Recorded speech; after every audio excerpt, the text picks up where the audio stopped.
आदाब नमस्कार, मैं रिदा खानम। आप देख रहे हैं सियासत टीवी पर साउथ इंडिया एक्सप्रेस। एक नजर डालते हैं आज के मुख्य समाचार पर। तेलंगाना के मुख्यमंत्री के चंद्रशेखर राव आज जगत्याल में कोंडागट्टू आंजनेय स्वामी मंदिर पहुंचे और अधिकारियों के वास्तुकार आनंद साई के साथ मंदिर के मास्टर प्लान की समीक्षा की।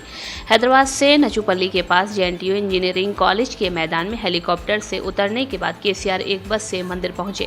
मंदिर के पुजारियों ने मंत्री का गर्मजोशी से स्वागत किया, जिसके बाद उन्होंने पीठासीन देवता की विशेष पूजा की। मंत्री ए इंद्रकरण रेड्डी, कोपुल्ला ईश्वर और गंगुला कमलाकर, टीएस योजना बोर्ड के उपाध्यक्ष बी विनोद कुमार, राज्यसभा सांसद देवाकोंडा दामोदर राव, एमएलसी एल रमना और भानु प्रसाद राव, विधायक सुनके रविशंकर, डॉक्टर संजय कुमार, बलका सुमन, जिला पंचायत अध्यक्ष दावा वसंता और अन्य लोग भी सीएम के साथ मौजूद रहे।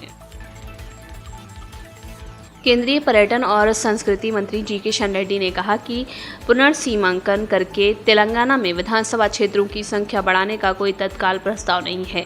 केंद्र सरकार ने बीआरएस सरकार की मांग पर विधानसभा क्षेत्र बढ़ाने की कोई योजना नहीं बनाई है। तेलंगाना सरकार ने केंद्र से आंध्र प्रदेश पुनर्गठन अधिनियम 2014 के तहत मौजूदा 119 सीटों को बढ़ाकर 153 करने की मांग की है।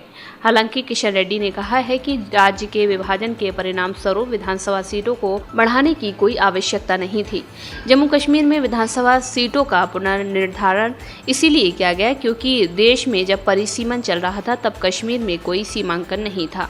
तेलंगाना सरकार ने जम्मू कश्मीर का उदाहरण देते हुए सीटें बढ़ाने की मांग की।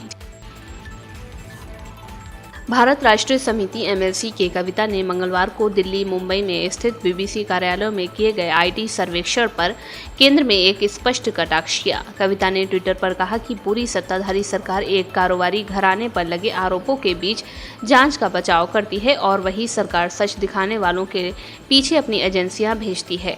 आखिर ऐसा क्यों? बीबीसी कार्यालयों में किए गए आईटी सर्वेक्षणों ने जम्मू कश्मीर के पूर्व मुख्यमंत्री फारूक अब्दुल्ला सहित कई विपक्षी नेताओं से तीखी प्रतिक्रिया व्यक्त की है। तेलंगाना की राजधानी हैदराबाद में एक बड़े रेल हादसे की खबर सामने आई है। आज सुबह हैदराबाद के पास विशाखापट्टनम सिकंदराबाद गोदावरी एक्सप्रेस ट्रेन के 6 डिब्बे पटरी से उतर गए। इससे अफरा तफरी का माहौल हो गया। जिस समय यह हादसा हुआ ट्रेन में हजारों यात्री थे। हालांकि ट्रेन की रफ्तार धीमी थी, जिस कारण जान माल का कोई नुकसान नहीं हुआ है। हादसे के बारे में दक्षिण मध्य रेलवे की ओर से जानकारी दी गई है, जिसके बाद आज सुबह हैदराबाद के पास बीबीनगर और घटकेसर स्टेशन के बीच विशाखापट्टनम सिकंदराबाद गोदावरी एक्सप्रेस के 6 डिब्बे पटरी से उतर गए। सूचना मिलने पर रेलवे के वरीय अधिकारी मौके पर पहुंचे, फिर ट्रैक को क्लियर कराने का काम शुरू किया गया है।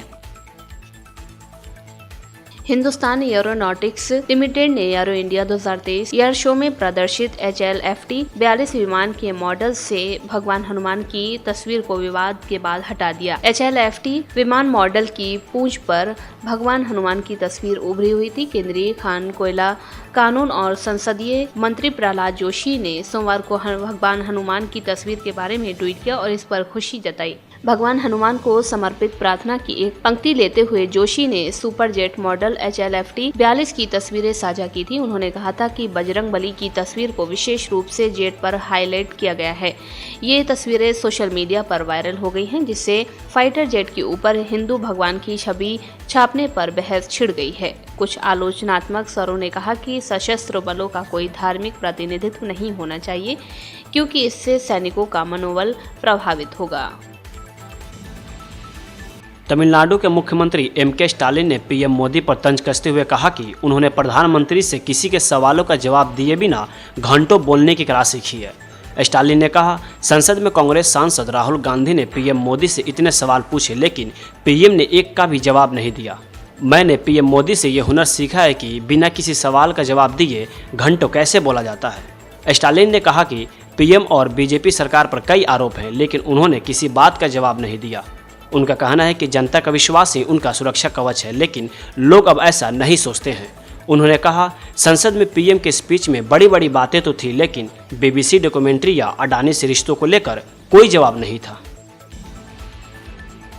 राष्ट्रीय जांच एजेंसी ने आज सुबह तमिलनाडु, कर्नाटक और केरल में छापेमारी की। यह छापे पिछले साल कोयम्बटूर और मंगलुरु विस्फोटक मामले में की गई।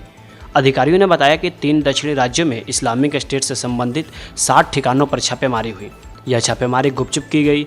आईएस से जुड़े लोगों के ठिकाने पर रेड से हलचल मच गई। लोगों की सुबह आंख खुली तो उन्होंने पुलिस और एनआईए की टीम को पाया। पता करने पर लोगों को छापे का पता चला। छापेमारी की यह कार्रवाई 23 अक्टूबर 2022 को कोयम्बटूर के पास उक्कडम के कार बम विस्फोटक से संबंधित है। कोयम्बटूर ब्लास्ट में 29 वर्षीय जमीशा मुबीन की मौत हो गई थी। एनआईए ने दिसंबर में 2 आरोपियों शेख हिदायतुल्ला और सनोफर अली को गिरफ्तार किया था। इस मामले में अब तक 11 लोगों को गिरफ्तार किया जा चुका है। साउथ इंडिया एक्सप्रेस में बस इतना ही। मुझे दें इजाज़त। बाकी खबरों के लिए बने रहें सियासत टीवी के साथ।